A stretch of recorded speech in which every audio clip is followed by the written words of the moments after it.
बातमी आहे मराठा आरक्षण आणि विशेष अधिवेशनासंदर्भातली। एबीपी माझाच्या हाती या दोनही गोष्टींबाबत एक अत्यंत मोठी बातमी आलेली आहे। मराठा समाजाला 10 ते 13% आरक्षण देण्याचा सरकारचा प्रस्ताव असल्याचं कळतंय। मराठा समाजाची लोकसंख्या 27% असल्याचा अहवाल मागासवर्ग आयोगाने सादर केलाय। त्यामुळे एक स्वतंत्र संवर्ग करून मराठा समाजाला साधारणतः 10 ते 13% आरक्षण देण्याचा प्रस्ताव आज राज्य सरकारकडून विधिमंडळामध्ये मांडला जाऊ शकतो, ज्यावरती अर्थातच सर्वपक्षीय नेत्यांची चर्चा होईल आणि मग या प्रस्तावाला मान्यता मिळू शकते। राज्य मागासवर्ग आयोगाने काही दिवसांपूर्वीच राज्य सरकारला मराठा समाजाचं सर्वेक्षण करून अहवाल सादर केला। 23 जानेवारीपासून हे सर्वेक्षण झालेलं होतं। कोट्यवधी मराठा समाजाच्या घराघरात जाऊन हे सर्वेक्षण पार करण्यात आलेलं आहे, पूर्ण करण्यात आलंय आणि 27% मराठा समाज असल्याची नोंद राज्य मागासवर्ग आयोगाच्या अहवालात आहे। अधिक माहिती देण्यासाठी मंदार गोंजारी आपल्या सोबत आहेत। मंदार, राज्य मागासवर्ग आयोगाच्या अहवालात नेमकं काय आहे आणि त्या अनुषंगाने आज कसं किती आरक्षण मिळण्याची शक्यता आहे?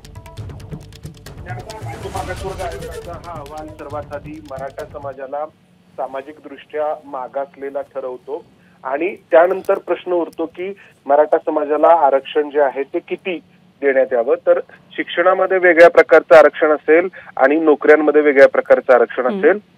10 ते 13% आरक्षण या अहवालामध्ये किंवा राज्य सरकारकडून प्रस्तावित करण्यात येणार आहे आणि त्यासाठी आजचं हे जे विशेष अधिवेशन आहे ते बोलावण्यात येणार आहे।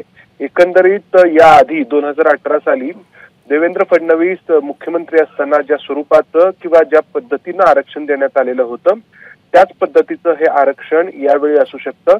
मग मागच्या वेळेच्या आरक्षणामध्ये आणि यावेळेच्या आरक्षणामध्ये फरक काय, तर मागील वेळी जे आरक्षण देण्यात आलं होतं त्यासाठी जो अहवाल तयार करण्यात आला होता त्यावेळेच्या गायकवाड आयोगाकडून, तर तो एका मर्यादित स्वरूपामध्ये सर्वेक्षण करून करण्यात आला होता।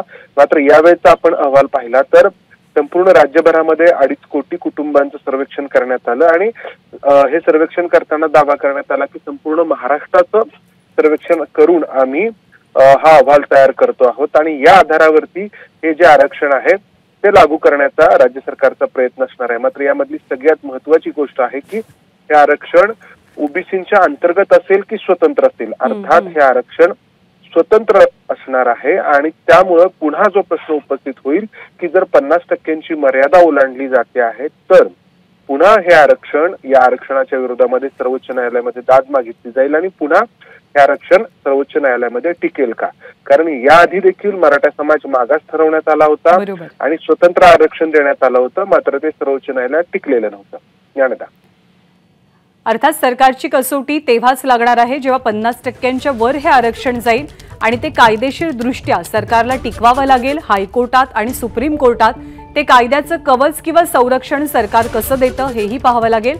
धन्यवाद मंदार या सगळ्या माहितीबद्दल। एबीपी माझा, उघडा डोळे बघा नीट।